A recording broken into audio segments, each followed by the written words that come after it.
어릴 때부터 테니스 천재라는 소리를 듣던 18살 소년이 있습니다.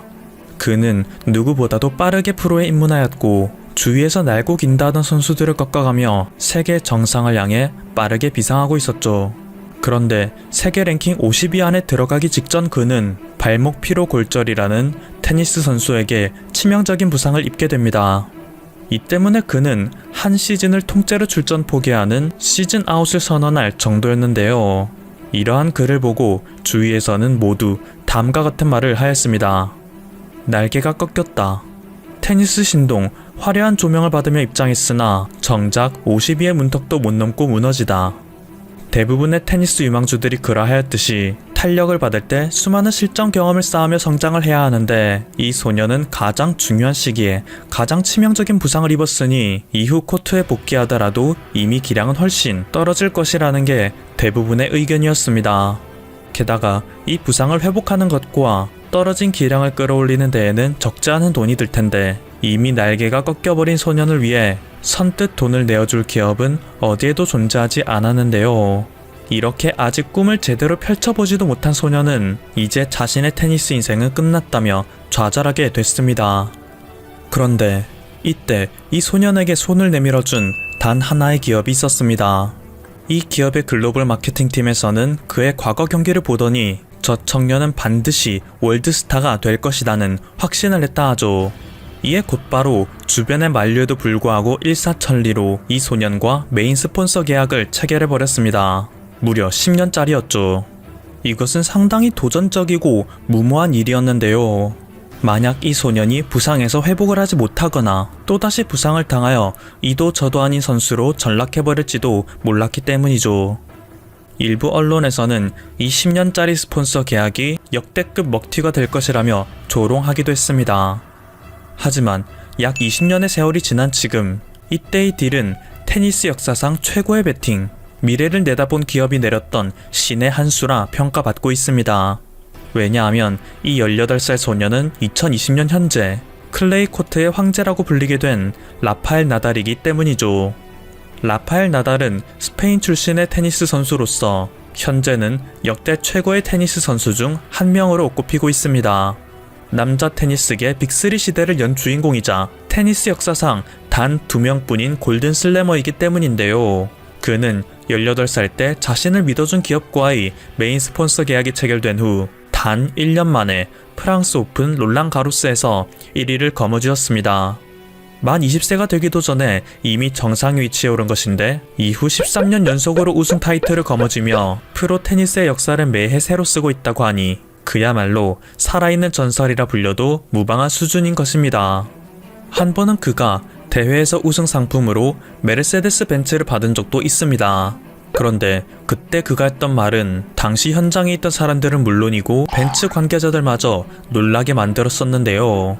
최고의 차인 기아보다 못하지만 벤츠도 괜찮은 차입니다 라고 말했던 것이죠. 네, 18살 나달의 메인 스폰서 역할을 자처했던 기업은 바로 한국의 기아였습니다. 심지어 그는 기아와의 메인 스폰서 계약이 만료되는 2015년 기다렸다는 듯이 백지수표를 건네며 신규 계약을 원하는 다른 기업들을 전부 무시하고 기아와의 계약을 5년 연장하였습니다. 그리고 이 계약은 2020년에 또 연장되어 2025년 만료 예정이라고 하죠. 세계에서 내로라 하는 기업들의 억소리 나는 스폰서 제안을 모두 뿌리칠 때마다 그가 하는 말은 항상 똑같습니다. 앞날이 불투명한 햇병아리였던 나를 믿고 지원해준 기아와의 의리를 지키고 싶다. 카일러 콜머리는 대학 시절부터 야구, 미식축구 등의 엄청난 두각을 나타내며 미국 프로스포츠 역사상 최초로 MLB 드래프트와 NFL 드래프트에서 동시에 1라운드로 지명된 인재입니다. 여기서 MLB는 메이저리그 베이스볼, 즉 미국 최고의 야구리그이고 NFL은 내셔널 풋볼 리그, 즉 미국 최고의 미식축구 리그이기 때문에 이 두 경기에서 모두 주전으로 뛰었다는 얘기는 야구와 미식축구 두 분야에서 모두 미국 내 탑 수준이라는 의미인데요. 그는 스스로도 미식축구에 더 많은 흥미를 갖고 있었고 연봉 역시 NFL에서 더 많은 금액을 제시하였기에 2019년 애리조나 카디널스 풋볼팀과 계약을 맺게 됩니다. 그리고 2020년 현재는 연 218만 달러, 한화로 약 24억 원을 받는 쿼터백이 되었죠. 그런데 사실 우리나라에서는 풋볼이라고 하면 미식 축구보다는 일반적인 축구를 떠오르기 마련이기 때문에 미식 축구에 대해서는 큰 관심을 갖지 않는 것이 현실입니다. 그리고 이에 따라 자연스레 미식 축구 선수들의 인지도 역시 떨어지죠. 하지만 놀랍게도 카일러만큼은 한국에서도 아는 사람은 알고 있을 정도로 꽤 높은 인지도를 보이고 있는데요. 그 이유는 바로 이 선수가 과거 NFL 인터뷰에서 대한민국 축구 국가대표팀 유니폼을 입었기 때문입니다. 심지어 카일리는 이때의 사진을 자신의 인스타그램에 올려 국내에서는 꽤 큰 화제가 되었었는데요. 이외에도 그는 자신의 인스타 라이브에 미주중앙일보의 기사나 스스로 한식을 먹는 사진을 종종 찍어 올리기도 하며 애플 산하의 음향기기 브랜드 비츠와의 콜라보에서는 Straight Outta Korea와 같은 캐치프레이즈를 내걸었을 정도로 한국에 대한 유별난 애정을 보내고 있는 선수입니다. 굉장히 이상한 일이죠. 국내 네티즌들은 이 선수가 도대체 왜 이토록 한국에 대해 애정을 갖고 있는지에 대해 알아보기 시작했습니다.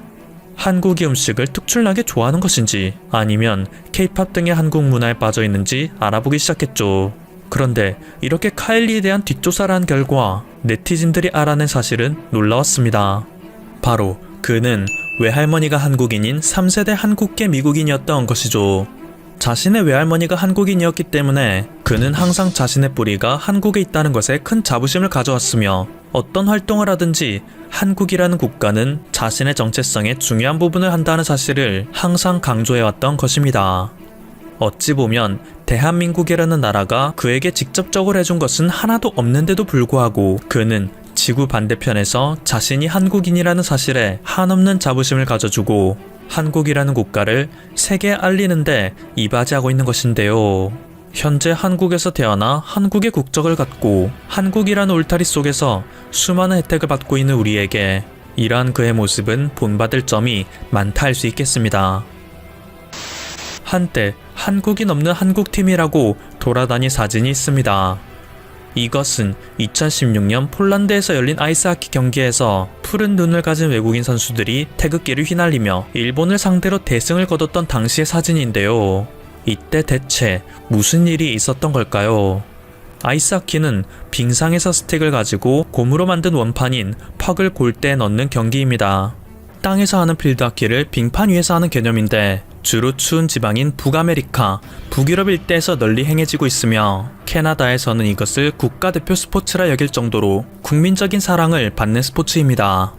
한국의 경우 쇼트트랙에서는 이상하리만큼 강세를 보여 쇼트트랙 종주국이라는 경외감 가득 찬 탄식을 불러내기도 하지만 애초에 겨울철 스포츠에 강한 국가가 아니기 때문에 아이스하키 역시 국제무대에서 큰 힘을 쓰지 못하고 있습니다. 특히 우리의 숙적 일본에 맞서서는 지난 30여 년간 1무 19패라는 처참한 성적표를 갖고 있었죠. 일본에 대항하여 단 한 번이라도 이겨본 역사가 없는 것인데 한일전이라면 전투력이 몇 배 상승한 우리 민족에게 있어 이것은 무엇보다 자존심이 상하는 일이었을 것입니다. 그런데 2016년 폴란드에서 열린 아이스하키 세계선수권 대회에서 대한민국이 일본을 상대로 3대0 대승을 하는 일이 벌어졌습니다. 당시 대회에서 특급 저격수라는 별명을 얻은 하이원 선수가 3경기 연속 선제골을 터뜨리며 포문을 열어 젖혔는데요. 푸른 눈을 가진 그는 본래 이름이 마이클 스위프트로서 한국의 국가대표가 되기 위해 귀화를 한 선수였죠. 이외에도 한라성, 강태산, 라동수, 한희건 등 한국인으로 귀화한 외국인 선수들이 눈에 띄었습니다. 때문에 이를 본 한국 네티즌들은 한국인 없는 팀이 일본을 무찔렀다라며 기뻐했던 것인데요. 사실 이들은 대표팀 속 수많은 선수들 중 일부입니다. 이 팀 속 대다수는 검은 머리의 한국인들이었죠.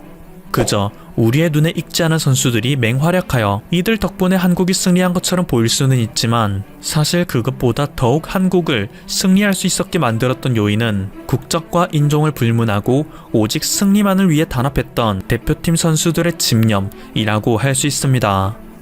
그리고 무엇보다도 이 푸른 눈의 선수들은 이미 대한민국 국적으로 귀화하여 한국 이름도 갖고 있는 한국인이기에 한국인 없는 한국팀이라는 말도 어불성설이겠죠. 2014년 대한민국으로 귀화한 마이클 스위프트는 태극마크를 가슴 한쪽에 단 채 다음과 같은 명언을 남겼습니다. 김치찌개엔 라면사리가 기본. 지금까지 퍼플튜브였습니다. 여러분의 구독과 좋아요 그리고 알림 설정은 콘텐츠 제작에 큰 힘이 됩니다. 감사합니다. 한국의 조선업은 전 세계에서 최고로 인정받습니다. 한때 일본이 이 시장을 지배했던 적이 있습니다. 하지만 한국이 1위를 빼앗은 후 일본은 끝없이 추락을 거듭했죠. 물론 일본이 완전히 무너진 건 아닙니다. 일본은 조선소 합종연행, 이른바 연합전선을 통해 제도약을 꿈꾸고 있습니다. 현재 한국의 강력한 라이벌은 중국 업체들입니다. 중국은 규모의 경제를 통해 한국을 압박하고 있습니다. 한국 조선업이 중국이나 일본보다 우위에 있는 강점은 무엇일까요? 네, 바로 기술력입니다. 한국은 조선업의 살 길이 기술 초격차에 있다는 걸 증명하고 있습니다. 한국조선은 액화 천연가스, LNG 운반선 세계시장 선두를 굳건히 지키고 있습니다. 또한 LNG 운반선을 주축으로 세계 수주 압도적 1위에 등극하는 경사를 맞이하고 있습니다. LNG선은 기술 집약적인 선박으로 대표적인 고부가 가치 선박입니다. LNG선은 1980년대까지 일본 조선사가 장악해왔습니다. 하지만 국내 조선사가 각고의 연구 및 개발 끝에 일본을 뛰어넘었습니다. 이후 일본은 전혀 한국을 따라오지 못하고 있죠. 한국조선해양플랜트협회에 따르면 한국조선은 2020년 하반기에 들어 9월을 제외하고 전 세계 발주량의 60%를 수주했습니다. 국내 조선업체는 지난 7월 중국으로부터 세계 1위 자리를 탈환하기도 했습니다. 8월 역시 전 세계 발주량의 73%를 수확했습니다. 10월과 11월에도 각각 전 세계 물량의 69%, 60%를 독식했죠. 놀라운 기록입니다. 중국과 비슷한 수준의 수주량을 기록한 건 9월뿐입니다. 그 외에는 압도해버린 것입니다. 한중일 3개국을 놓고 탱커와 LNG 선박의 수주를 각각 비교해 보겠습니다. 한국조선은 7월 92%의 탱커 점유율을 기록했습니다. 8월과 10월에는 70%를 유지하다가 10월에는 다시 92%로 올라섰습니다. 같은 기간 중국의 점유율은 어떨까요? 고작 8에서 26%대의 점유율을 냈습니다. 한국과는 전혀 비교가 안 되죠.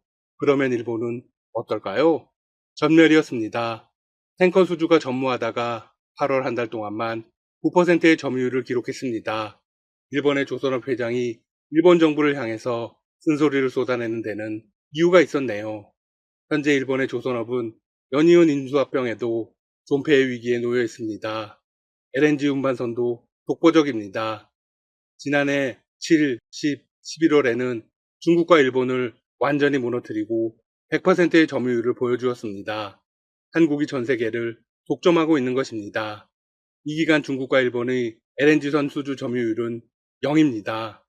전체적으로 수주 물량이 적었던 8월 역시 한국 조선만이 17%의 LNG선 점유율을 기록했습니다. 컨테이너선의 경우 한국이나 중국 한쪽이 수주를 싹쓸이 하거나 한중 양국이 반반 비율로 나눠 갖는 구조가 되었습니다. 한국조선이 지난해 발주 가뭄 속에서도 하반기 승승장구할 수 있었던 배경은 연료탱크, 엔진, 연료 공급 시스템 기술력입니다. 현재 대형 선박의 대부분은 디젤 엔진을 쓰는데 이는 환경오염의 주범으로 꼽힙니다. 이에 따라 국내 조선사들은 디젤 엔진을 대체하기 위한 엔진을 오래전부터 개발해 왔습니다. 역시 기술의 승리네요. 그 대표적인 것이 또 LNG선입니다. 현대중공업그룹은 자체 개발한 고효율 연료 시스템인 하이에스 가스를 LNG선에 탑재하고 있습니다. 하이에스 가스는 LNG의 지연 기화량에 맞춰 압축기 용량을 최적화하고 압축기와 기화기를 병렬로 구성합니다. 이를 통해 에너지 효율을 극대화해 하루 최대 1.5톤의 LNG 연료를 절감하고 있습니다. 한국 조선업계는 LNG 저장 탱크에서 기화한 천연가스를 거의 100% 재액화하는 기술도 보유하고 있습니다. 전 세계에서 유일합니다. 재액화 장치는 화물로 싣고 가는 LNG가 자연적으로 기화한 것을 다시 액화해 화물창에 집어넣는 장치로 LNG선의 운영 효율을 높일 수 있는 신기술이어서 선주들로부터 각광을 받고 있습니다. 현대중공업그룹은 2016년 단일 냉매 방식의 완전 재핵화 설비가 탑재된 LNG선을 지난해 2월엔 혼합 냉매 방식의 완전 재핵화 설비가 탑재된 LNG선을 세계 최초로 인도했습니다. 대우조선해양 또한 LNG선 대부분에 완전 재핵화 시스템을 적용하고 있습니다. 일본의 경우 조선사들이 연합전선을 펴고 있다고 말씀드렸죠? 최근 미쓰비시 중공업과 일본 최대 조선소 이마바리 조선은 초대형 컨테이너 기술 제휴를 협정해 한국 조선업을 압박하려고 했습니다. 하지만 통하지 않았죠. 현재 여객선 외에는 선박 건조 사업을 사실상 포기하고 있습니다. 앞서 지난해 7월 인도양의 모리셔스선 부근에서 일본 국적 벌크선 와카시오호가 좌초하며 중유 1000톤 이상이 유출되는 충격적인 사건이 발생했습니다. 당시 전 세계 언론이 일본을 향해 비판의 목소리를 쏟아냈죠. 2013년에는 일본 미쓰비시 중공업이 건조한 몰컨포트5가 예멘 인근 해역에서 두동강이 나기도 했습니다. 이런 사고가 연이어 발생하는 이유가 뭘까요? 한국 선박에 비해 선체는 가볍고 얇게 건조한 이유도 있지만 설계와 제작 기술이 떨어진다는 증거입니다. 컨테이너선은 선급 규정 확립이 안 돼 있어 아무나 대형화를 할 수 없습니다. 앞으로 포장 화물 수요가 늘어나는 점을 고려하면 한국조선이 수대형 선박에서도 경쟁 우위를 갖고 있다고 볼 수 있습니다. 한국조선은 안전성 분야에서 신뢰를 얻고 있죠. 한국은 아시아 태평양과 미국에서 선박 안전관리 우수 등급을 획득했습니다. 국가별 선박 안전관리 등급이 높으면 한국 선박에 대한 항만국의 통제 점검 주기가 연장되고 점검 강도도 낮아져 선사의 운항 및 영업 비용 부담도 크게 줄게 됩니다. 따라서 선사 입장에서는 당연히 한국에게 수주를 맡길 수밖에 없는 구조가 되어가고 있죠. 중국의 경우도 비슷합니다. 한때 중국이 규모의 경제로 물량 공세를 펼쳤지만 이제 안 통하는 시기에 접어들었습니다. 프랑스 CMA CGM이 중국의 LNG 추진 초대형 컨테이너선 건조를 발주했습니다. 그런데 중국은 1년 넘게 건조를 지연하고 있습니다. 이 사건은 중국산 LNG선에 대한 글로벌 선주사들의 신뢰를 급격하게 떨어뜨리고 있습니다. 사실 중국이 사고를 친 건 이번만이 아닙니다. 2018년에는 중국 후둥중화가 건조한 LNG선 글래드스톤호가 엔진 고장으로 바닷가 한가운데 멈춰서는 사고가 발생하기도 했습니다. 전 세계 조선업계는 중국의 기술력을 더 이상 신뢰하지 않습니다. 조선업계 관계자들은 이렇게 단언합니다. 대규모 물량을 선물로 계약하는 LNG 거래의 특성상 선주들은 선박의 안전성을 최우선 가치로 여긴다. 한국의 LNG선 수주가 몰리는 이유가 바로 여기에 있다. LNG를 운반하다가 중간에 멈추면 피해는 선주사가 다 덮어쓰기 때문입니다. 따라서 중국은 앞으로 한국에게 계속 뒤처지게 될 것입니다. 조선 산업은 이제 기술집약적 산업으로 전부 아니면 아무것도 아닌 승자 독식 시장이 되었습니다. 그 주인공은 바로 한국입니다. 이제 국내 조선사들이 서둘러 고부가 가치 선박의 디지털화와 탈탄소화 등 기술 중심 산업으로의 전환을 준비해야 합니다. 지금까지 닥터시사TV였습니다. 여러분 시청해주셔서 감사합니다. 구독과 좋아요 부탁드립니다.